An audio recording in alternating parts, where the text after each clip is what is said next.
എൻ്റെയും നിങ്ങളുടെയും ഹൃദയം കൊതിക്കുന്ന യഥാർത്ഥത്തിൽ സ്നേഹമാണ്, നിഷ്കളങ്കമായ സ്നേഹം, കാപ്പട്യമില്ലാത്ത സ്നേഹം. ഈ ലോകത്ത് സ്നേഹം കിട്ടുന്നതൊക്കെ നിറയെ കാപ്പട്യങ്ങളാണ്. എന്നാൽ നമ്മളെ സ്നേഹിക്കുന്ന ഒരപ്പനുണ്ട്, നിഷ്കളങ്കമായി കരുതുന്ന ഒരപ്പനുണ്ട്. വായിച്ചാട്ടെ, ഏശയ്യാ 49:15. ഒരു സ്ത്രീ തന്റെ കുഞ്ഞിനെ മറക്കുമോ? താൻ പ്രസവിച്ച മകനോട് കരുണ തോന്നാതിരിക്കുമോ? അവർ മറന്നു കളഞ്ഞാലും ഞാൻ നിന്നെ മറക്കയില്ല.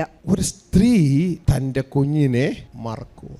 ബഹുഭൂരിപക്ഷ സ്ത്രീക്ക്, ഒരു 95% സ്ത്രീകൾക്ക് കുഞ്ഞിനെ മറക്കാൻ പറ്റത്തില്ല. കാരണം അമ്മ മക്കൾ ബന്ധം അത്രത്തോളം ഉണ്ട്. എന്നിട്ട് പറയാണ്, ഇൻ കേസ് ഈ 95% കൂട്ടത്തിലല്ല, 5% കൂട്ടത്തിലല്ല, കുറിച്ച് അവൾ മറന്നാലും ഞാൻ നിന്നെ മറക്കില്ല. മോനെ മോളെ, നിന്നോടാ ദൈവം പറയുന്നേ, ഞാൻ നിന്നെ മറക്കില്ല. കാരണം നീ എന്നിൽ നിന്ന് പുറപ്പെട്ടതാ. അവളിൽ നിന്ന് പുറപ്പെട്ടതായതുകൊണ്ടാണ്, അവളുടെ വയറ്റിൽ നിന്ന് പുറപ്പെട്ടതായതുകൊണ്ടാണ് അവൾ മറക്കാതെ. പക്ഷെ അവരുടെ വയറ്റിൽ നീ എത്തുന്നതിന് മുമ്പ് നീ എൻ്റെ വായിൽ നിന്ന്, എൻ്റെ ഉള്ളിൽ നിന്ന് പുറപ്പെട്ടതാ. നീ എന്നിൽ നിന്ന് പുറപ്പെട്ടതാ, എൻ്റെ ഉള്ളിൽ നിന്ന് പുറപ്പെട്ടതാ. ഉൽപ്പത്തി 2:7 ദൈവം ഭൂമിയിൽ നിന്ന് മണ്ണുണ്ടാക്കി, ആ മണ്ണ് കൊണ്ടൊരു മനുഷ്യനെ ഉണ്ടാക്കി.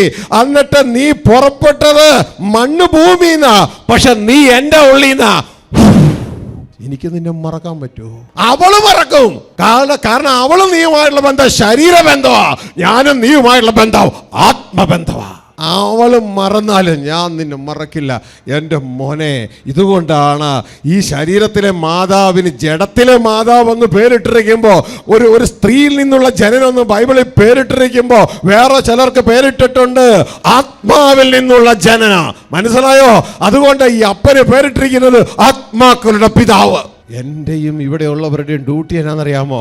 നിങ്ങളെ ആ പിതാവിനെ ഒന്ന് കാണിച്ചു തരാനാ. ആരെ പോലെ? യേശുവെ പോലെ. യേശു കാണിച്ചു കൊടുക്കുകയാ. യേശു പറയുന്നത് ഇങ്ങനെയാ, പിതാവിനെ നോക്കി, പിതാവേ, ഈ ലോകത്തിന്, അതായത് നിന്റെ മക്കൾക്ക് നിന്നെ അറിയത്തില്ല, അപ്പാ എനിക്ക് നിന്നെ അറിയാം.